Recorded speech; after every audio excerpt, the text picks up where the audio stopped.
बिस्मिल्लाहिर्रहमानिर्रहीम। Welcome to the कस्सासुल अंबिया series episode 2। एक शख्स जिसे अल्लाह ने एक ऐसी कुदरत बख्शी जिसे इंसानी तारीख ने कभी नहीं देखा। एक नबी जो पहली दफा कलम उठाता है, लिखना सिखाता है, सिलाई सिखाता है और फिर एक ऐसी मंजिल तक उठाया जाता है जहां सिर्फ नूर का रास्ता है, आसमान।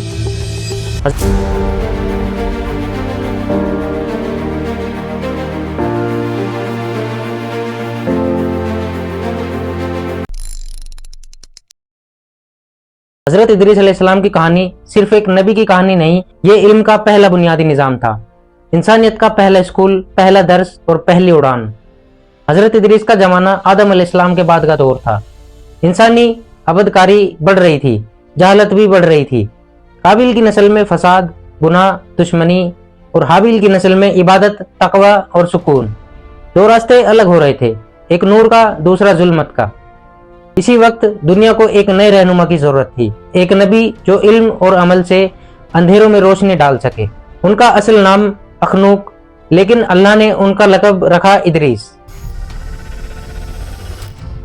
क्योंकि वो दर्स देते, इल्म सिखाते, किताबें लिखते। बचपन से उनमें नूर था, इल्म का शौक उनके चेहरे से झलकता। जब दूसरे बच्चे खेतों में खेलते, इदरीस आसमान को देखकर पूछते, ये जिस्म कैसे चल रहा है, ये सितारे क्यों चमकते हैं।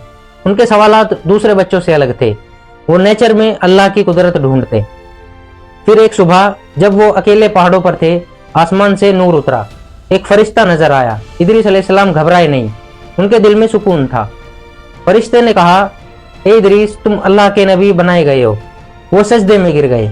ये थी उनकी नबूवत की शुरुआत। हजरत इदरीस अलैहिस्सलाम पहले शख्स थे जिन्होंने कलम से लिखना सिखाया, जिन्होंने सिलाई सिखाई, जिन्होंने जरा साजी सिखाई, जिन्होंने हिसाब, एस्ट्रोनॉमी, वक्त का हिसाब बताया, जिन्होंने तमाम उम्मत को इल्म का निजाम दिया। उनका हर दर्स एक रिविलेशन था।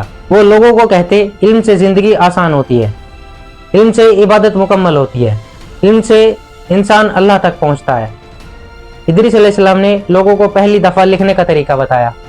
उम्मत ने पहली बार पर्चियां बनाई, अल्फाज लिखे। इंसानियत का पहला स्कूल उन्होंने बनाया। इस वक्त दुनिया में गुनाह बढ़ते जा रहे थे, लोग शिर्क करते, झूठ बोलते और जुल्म करते। इदरीस अलैहिस्सलाम उन्हें रोकते, समझाते, लेकिन कुछ लोग उनकी बातों को कोई अहमियत नहीं देते थे। एक रोज अल्लाह से इदरीस ने दुआ की, या अल्लाह गुनाहगारों को रोक दे। उनकी दुआ कबूल हुई। अचानक आसमान में स्याह बादल घिरे, बरसात, तूफान और फसलों का नुकसान। लोग दौड़कर इदरीस अलैहिस्सलाम के पास आए, आप अल्लाह से दुआ करें, हम तौबा करते हैं। इदरीस अलैहिस्सलाम ने दुआ की, रहमत नाजिल हुई और जमीन ने फिर सब्ज रंग पहना। उनकी बात का असर बढ़ता गया। इदरीस अलैहिस्सलाम सिर्फ आलिम नहीं थे, बहादुर भी थे। फसाद करने वाले कबीले जब जुल्म बढ़ाते तो अल्लाह के हुक्म से इदरीस अलैहिस्सलाम उनके खिलाफ उठते। उन्होंने पहली बार जरा जिर्रे बख्तर यानी छल्लों से बना कवच, हथियार की मैन्युफैक्चरिंग सिखाई। आज दुनिया में जितना भी आर्मर बनता है वो सब उनकी इन्वेंट की हुई टेक्नोलॉजी की बुनियाद पर है।